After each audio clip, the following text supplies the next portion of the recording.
how can we be better? What's coming up? Like they very much, I think our agency does a good job embracing change and proactively kind of looking at like what are, not only just what are we doing now, but like what are we going to do in the future, looking a couple steps ahead. Yes. I think that's something that I've seen have really good results. Hey everybody, this is Tony. And this is Paul, and we are headed out on the road for the Friends for Life podcast world tour. So let's hop in the car and get going.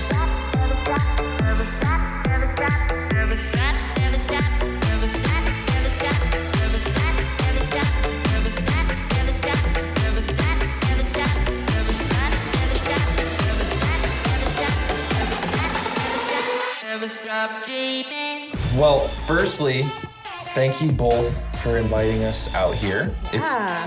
It's been the warmest of welcomes. Yay! I'm so happy you're here. Muffins. We love having visitors. You're very... Notebooks. Did you notebooks? see this? Oh, I should be writing notes with the notebooks. Well, I mean, you can take those with you, too. A conference room. Mm-hmm. So thank you so much. You guys have been great so far, and we're really excited. This is our first travel podcast. We've been talking about it for like a year. We're finally doing it.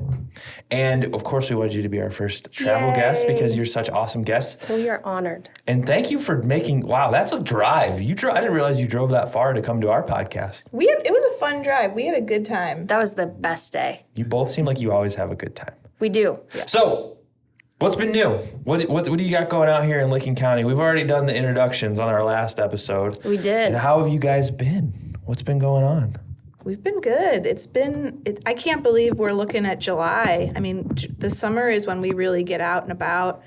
And I think you can tell that people have maybe not been doing community events for a couple of years because all of a sudden we've been out a ton. Like I'm looking at all the stuff I usually have to hand out going, why am I out of it? And it's like, oh, because we've been out. We haven't been out in so long.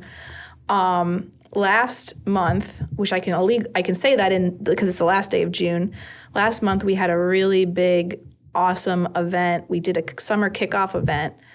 We were really fortunate enough to get a big promotional grant from DODD to talk about early intervention. But we know that obviously like early intervention is just the first step. So we brought in our early childhood team, our transition youth team. We brought in our health department here in Licking County, so we partnered with them. Brandi had a huge presence. I did.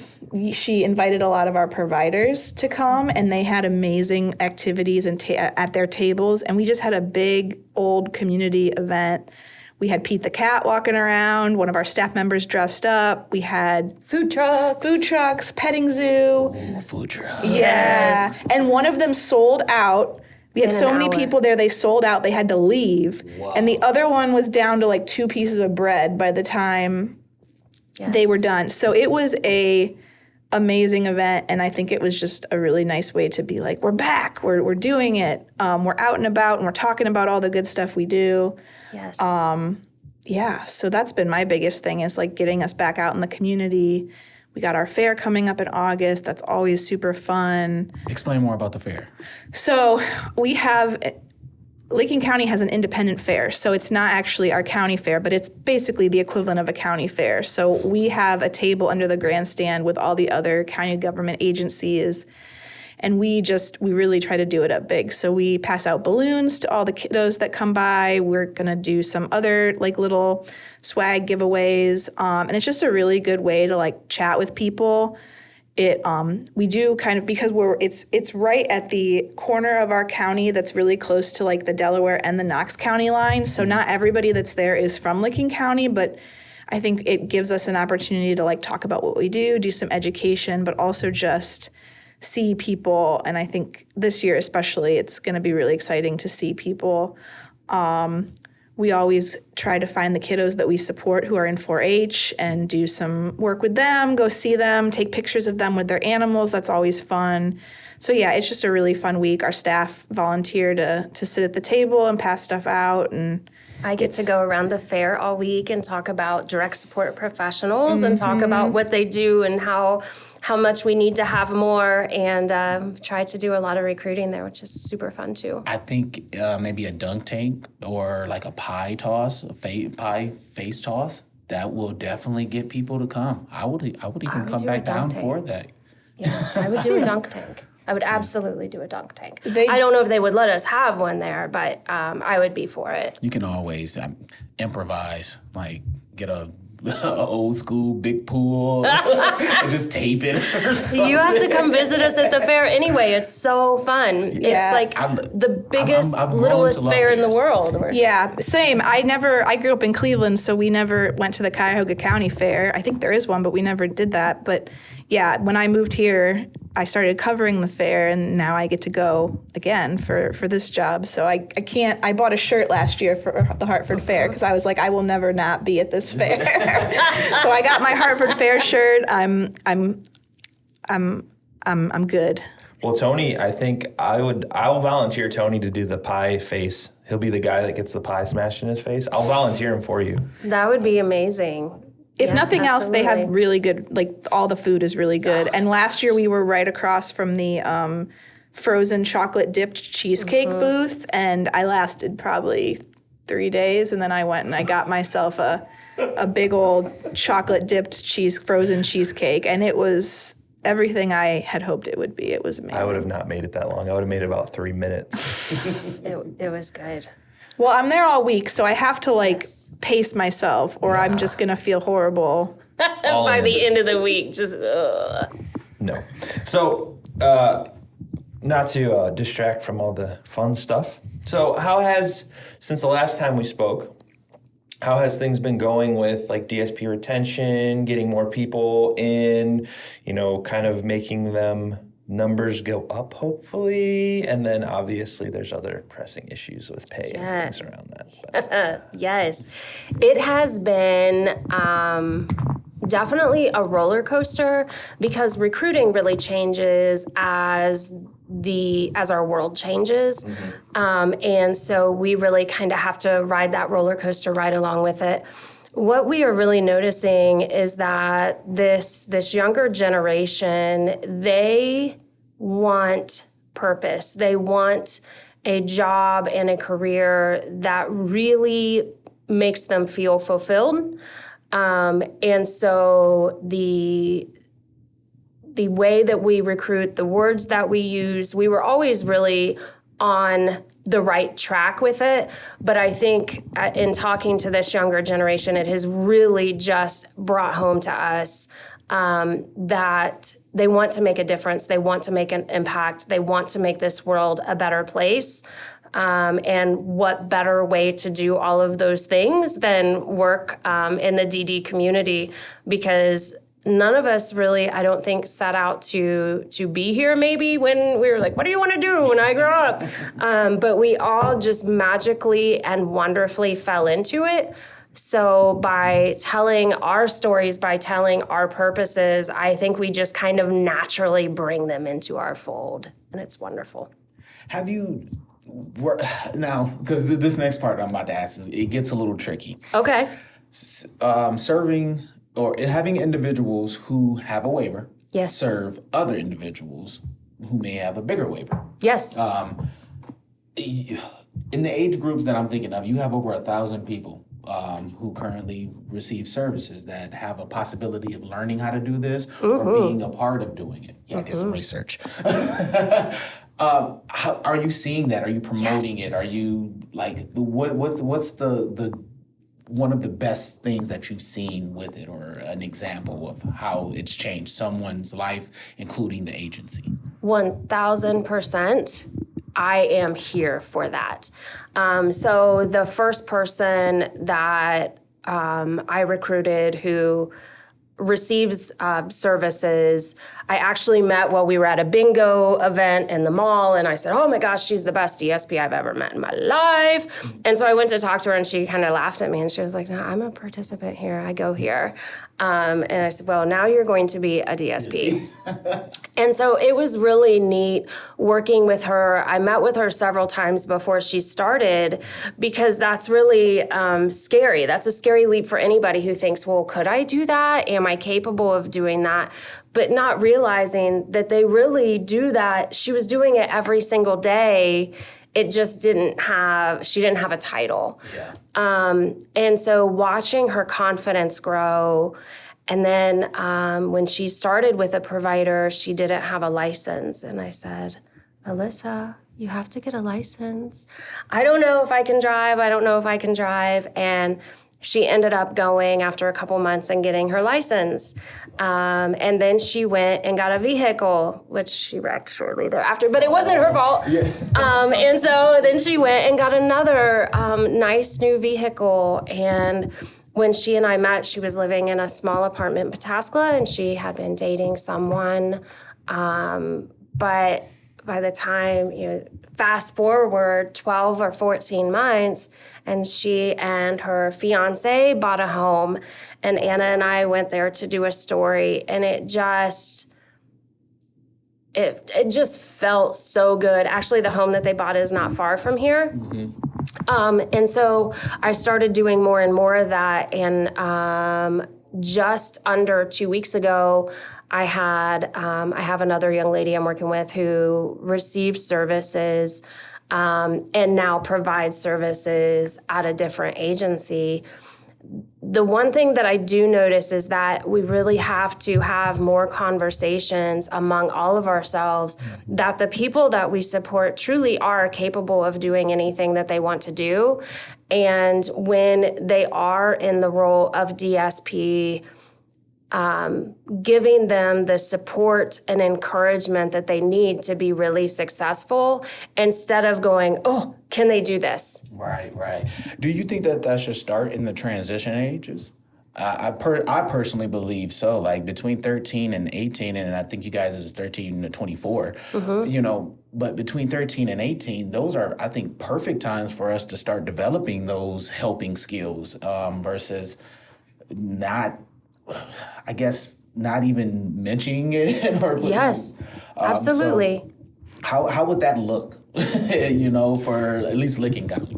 So with our transition age team, and you actually will have a young lady on later this afternoon who could absolutely talk to that idea, and she will be able to explain it in much more detail than what I can. But we have a whole transition team who works with our youth and some of our adults also, and they connect them with experiences for employment. They connect them with opportunities to learn the skills that they need. So it would just be us being very cognizant and connecting them more to those skills also. I think that is something that happens in our schools a lot, and we don't realize it. So if there is a student who is in for example, like a multi-handicap classroom, they all rely on each other to help each other out throughout the day. And they're very aware of what their strengths are in areas that they need help. And they just mesh naturally. So how do we take that out of the classroom and put it to practice? Yeah.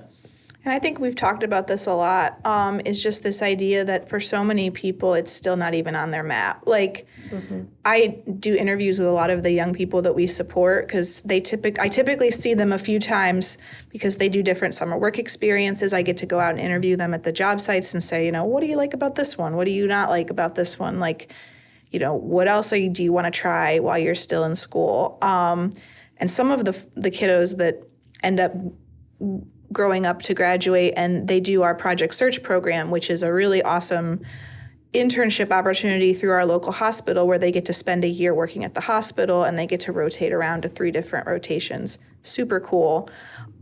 We have an amazing program here at our hospital for those young people. But a lot of them, when you ask them, especially if they do have an interest in the caregiving profession, it's always, well, I want to work with kids, which maybe sometimes you do, but I think that's what we've taught people, not just people we support, but all people, that if you're interested in caregiving, well, you can be a nurse or you can work with kids and be a teacher or a preschool teacher. We kind of take that and we assign it a role. And I think that, for a lot of people, DSP still isn't even on the table.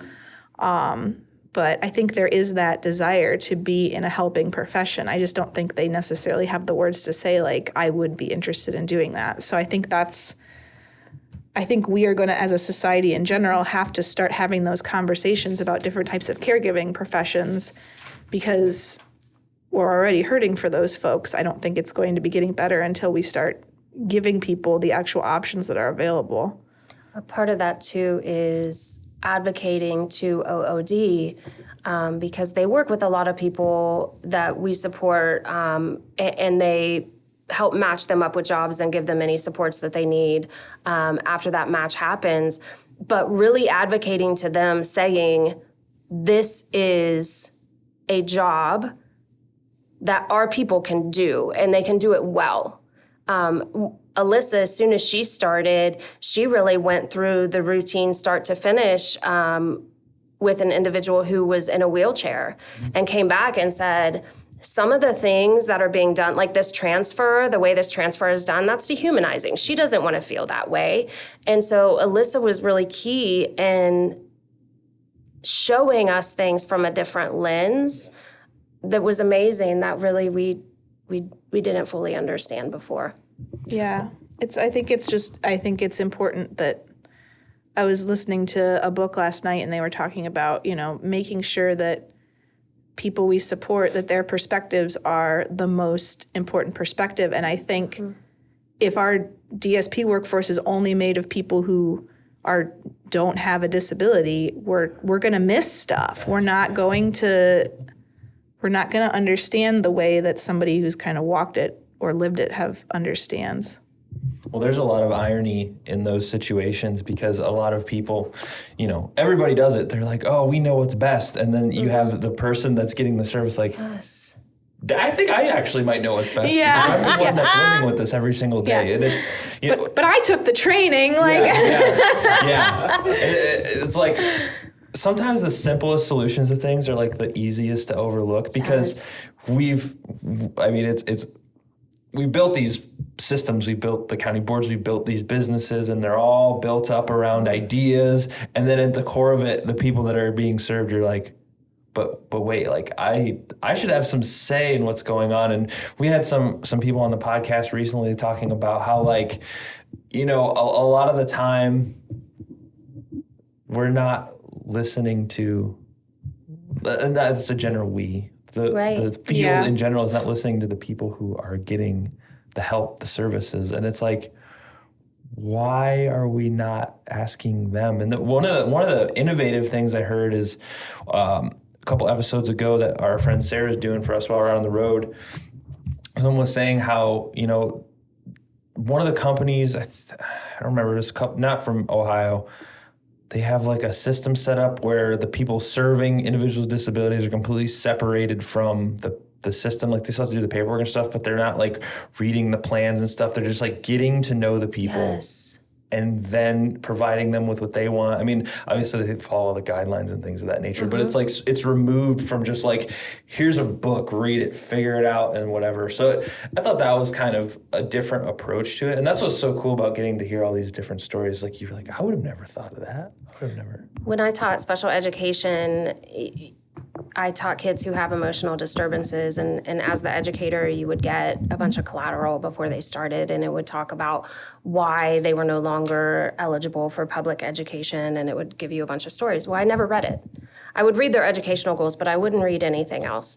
And the students that I worked with, the majority of them were able to be very, very successful, and the key to that was when they entered my classroom, I had no preconceived ideas of what they could or couldn't do. And so you saying that just really was a light bulb moment for me of, yeah, that makes perfect sense. That really makes perfect sense.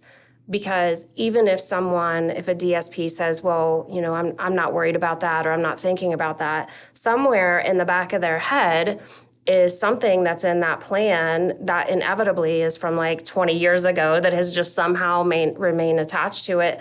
And it does, it brings that some bias. And I think that's such a smart idea. Yeah. And I agree with it. It's almost like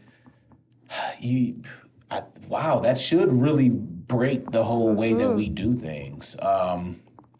your plan should almost look completely different, I think, person to person, or the way that you approach should look different person to person, because we're all different. We are. Everything that we do.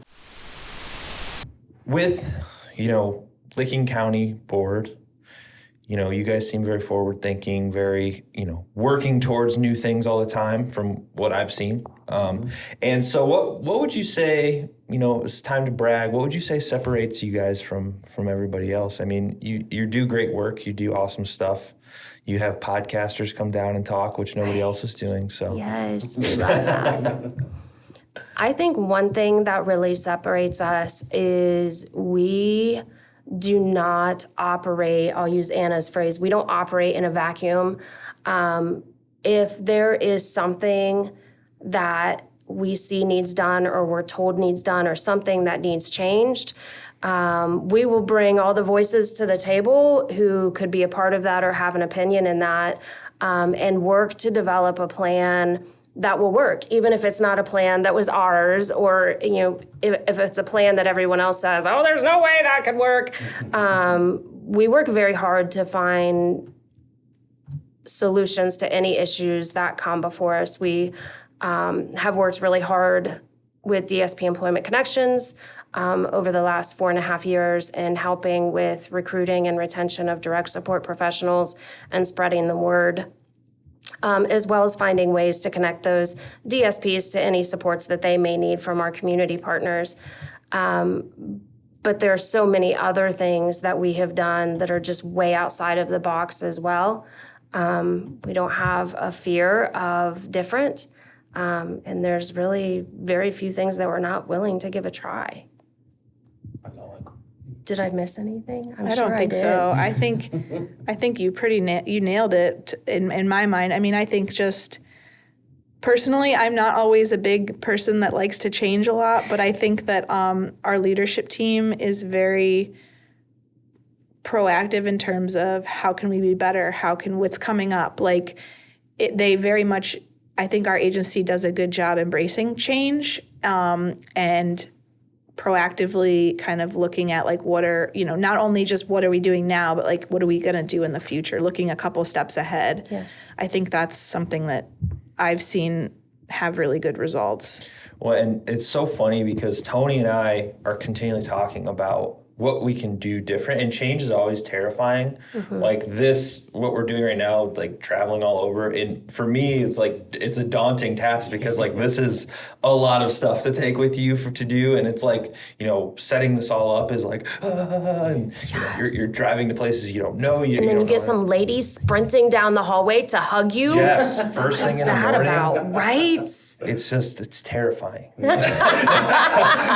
but it's so can you think of a point, and I say this to myself all the time when I get nervous about doing new things, because becoming professional podcaster is a weird thing to say. I still don't feel like that's a thing that I am, but it's that was a huge change for me. But when in your life have you ever went through a period of change, good or bad, and been I really wish that wouldn't have happened, and I think, and being outside the box, I've worked for huge companies, I've worked for small companies, and everyone's terrified to do something different, even if it makes the absolute most nonsensical reason why they're still doing it. Everybody's so often stuck in we've always done it like this. It's but have you ever thought that maybe it sucks and you shouldn't do it that way? Because I've done this I'll give you a second. It's I've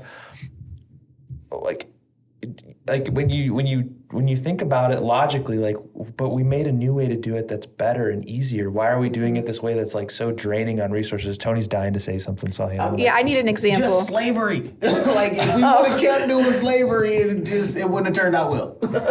I see what you're saying. Yeah. Okay. Yeah, and change is so awesome. So I think that's why we're all drawn together, because we're all proponents of change, doing things differently. We've had so many people, not even in the DD world, people we know, things why would you ever do a podcast? Why would you, you're like, it's a waste of time. Nobody cares. We've gotten nothing but great reactions from people. Yes. And it's an engine of future change. Like, Yes. you have to start somewhere. So I want to applaud you guys for thinking outside the box. That's like very hard for a lot of people. And the thought of like changing even a little bit for people is hard. And I think I just talked about this on the last conversation we had with COVID was terrible for a lot of people. It's still terrible for a lot of people. It was a huge disaster for the country, essentially, like the way things panned out. But for us, it gave us a huge chance to do something different. It gave us time to do something different. Yes. And it gave us an opportunity to like think, because the room that our podcast studio is in was going to be an adult day service. Like, that's what it was going to be. Oh, wow, yeah. To think of like, there wouldn't be that studio there. It'd probably be somewhere else or in a different room. But like the opportunity to change and do that. And now like this is what we do this so much, and we got to talk to so many different people about so many different topics and conversations.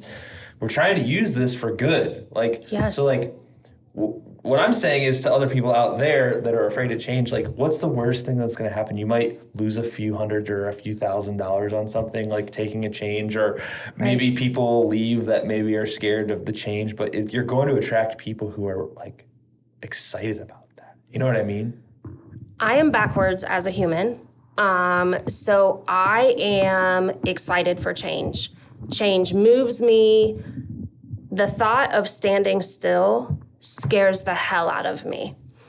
Something that COVID taught me, that it took me a little bit to understand in talking to different people to understand, is that there for a while when I first started doing this, I felt like I had to quantify my position in dollars and cents, because really so much in our system is about dollars and cents. And then COVID happened, and all humans just changed. So much about us changed.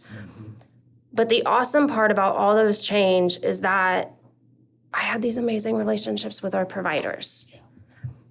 And that pulled us through so much better. We came out better on the other side of it than if we hadn't. I had providers who would call me in the middle of the night, Brandi, we have a COVID positive house, and I was out running kits wherever they needed to go. And several of the agencies, like when we're emailing, it's not sincerely, it's love you, talk to you soon. Because there is a value in relationships that I never realized before. And then the other side of that is some of those relationships, not local relationships, you guys, for example, or Michelle Madden, who is a flipping rock star. But when you seek out people who are smarter than you and have more ideas than you, that energy, that synergy, to steal Michelle's word, just lights the fire inside of you.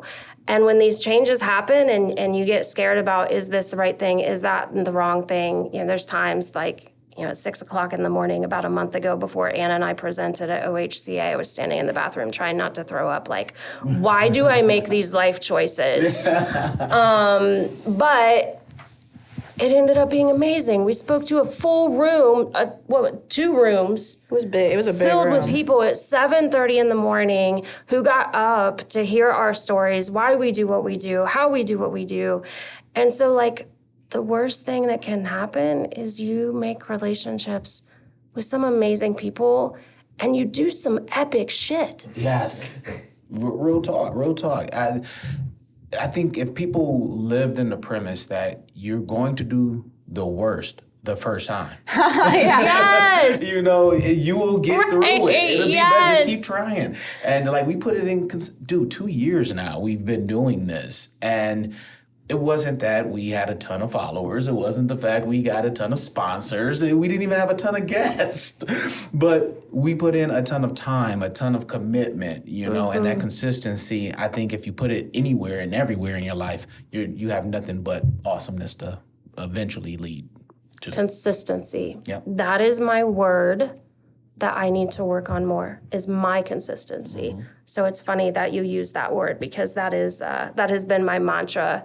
It needs to be a louder mantra for me, but I think we as humans all need consistency. And so being more cognizant of offering that consistency to those around me has been something that I've been really working on.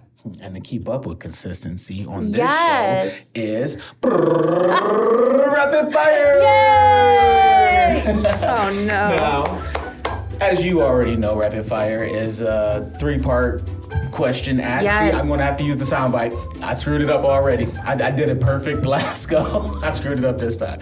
But it's would you rather. I'm going to ask you 3 questions. Quicker you answer them, the better. Awesome. All right. Ready. All right. Would you rather lose all your fingers or lose all your toes? Yeah. Fingers. Fingers? Okay. Fingers. Definitely toes. Because Paul says, why? Because I wouldn't be able to write anything or type anything without fingers. I feel like I could get they could fix my They feet. can fix the feet. Yeah. Why would you choose fingers? Because, have you ever seen the lady that, taught herself to eat with her toes? And yeah, she can drive and everything. Yeah, there's so many amazing things that could happen. What a great opportunity to learn You new have to stuff. be very limber. Let me. I know. I would can't do definitely. I my need to leg. go actually enroll in gymnastics after this to try to get limbered up. But yeah, it was very cool. All right, part 2, number 2. Would you rather swim with jellyfish and sharks or eat jellyfish and shark? Swim with. Swim with? Okay. I mean, are they cooked? I'm not gonna die. This Yeah, isn't like the dying question No, where you have to eat the poisonous thing. I don't know. I probably would eat them, but I would hopefully they're prepared. Although it's mean to eat sharks. I guess I would swim with them because it's really the shark eating thing is very bad for the ocean. So We're going to explore why it's mean to eat sharks soon. okay, I have thoughts on this. So yes. Lastly, would you rather have to... Look, I can't even read my own handwriting. Okay. This one was from my son. That's why. Okay, All right, so would you- hopefully it's safe. Yeah, it's kind of safe. Would you rather have warts all over your feet or all over your back? Feet.